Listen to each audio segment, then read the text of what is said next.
In the various meetings in the last few weeks, most recently 2 days ago in London, the answer from European capitals has been as resounding as it is clear.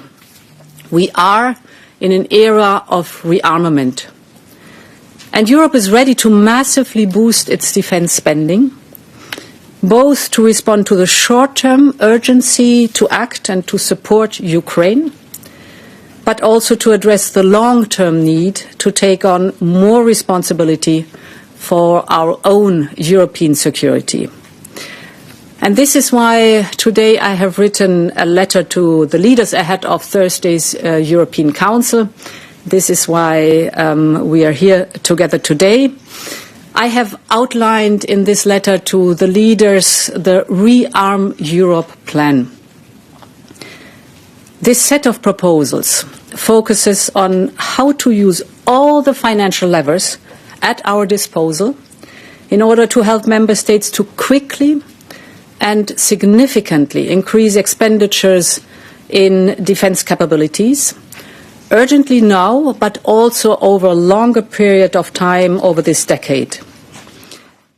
If I am to be changed, and I'll hear, how can I put it,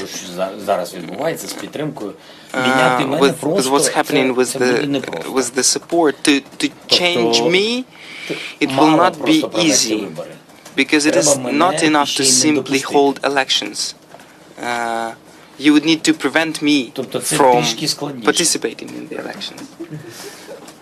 And it will be a bit more difficult, so they'll have to negotiate with me. And I said that I'm exchanging it for NATO membership.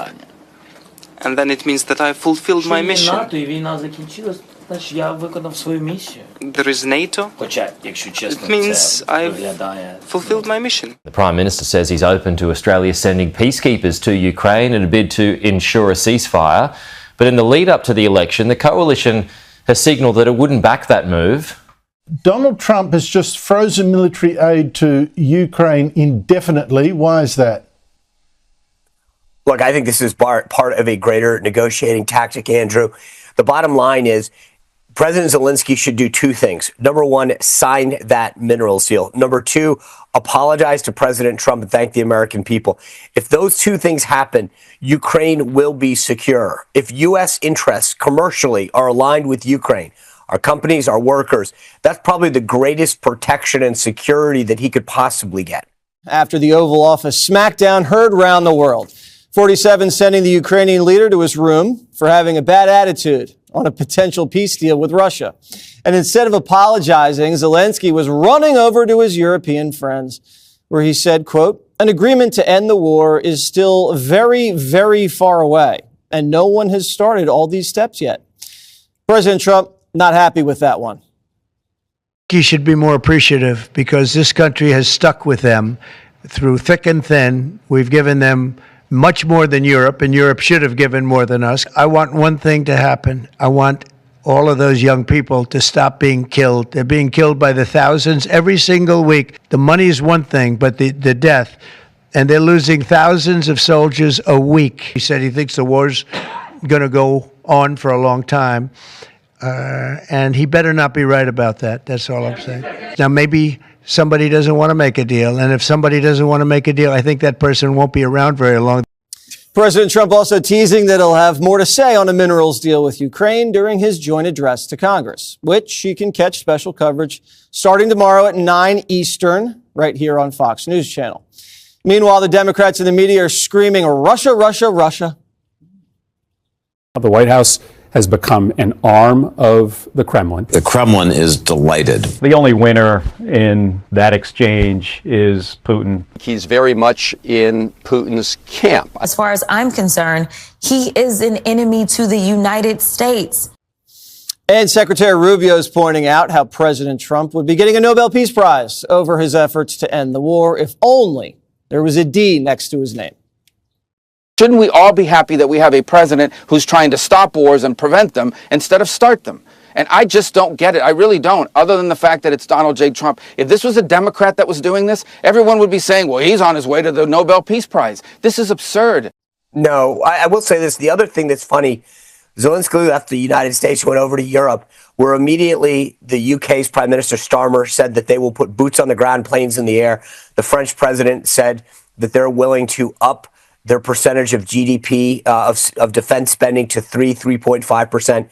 It's the effect of Donald Trump is having a ripple effect across the pond as well. But the bottom line is that you want to talk about promises that he made. Donald Trump campaigned on bringing peace back to an unstable world. For 4 years, there wasn't an invasion or incursion across the world, not just in Ukraine and in Russia, but throughout the world. And under Joe Biden, the world fell apart. So Donald Trump wants to bring peace. He didn't ask to come back in and deal with the situation in Gaza or the situation in Ukraine. In fact, when he left office, he had utter peace throughout the world. The world was calmer and safer under his leadership. But look, I think you got to look at the context of that meeting. Number one, General Keith Kellogg, the president's envoy to Ukraine, had met with Zelensky the week before and said, don't come to the U.S. to just have a show, sign the deal, and then we'll make things happen. Zelensky went against that advice, came over, met with a bunch of Democratic senators, Chris Murphy of Connecticut, several others, including the rumors are at least Susan Rice from the Biden administration and potentially Victoria Nuland. I don't know if they set that guy up or not, but the idea of going into a Oval Office meeting and looking smug and arrogant as if he was giving us something definitely did not look like the thing that, I was there, Andrew. I posted some stuff on social media. The White House was ready for a quick press spray, a meeting, a lunch with the signing, and then a press conference afterwards to announce the deal. This White House was ready to go. And when Zelensky was pulling out of the West Wing driveway, I was talking to folks in the driveway at the time, and I said, if he pulls out of this driveway, it's over. And I think that what President Trump is showing is that you made a big mistake. You came over here and tried to embarrass us. He thinks somehow he's on equal footing with President Trump.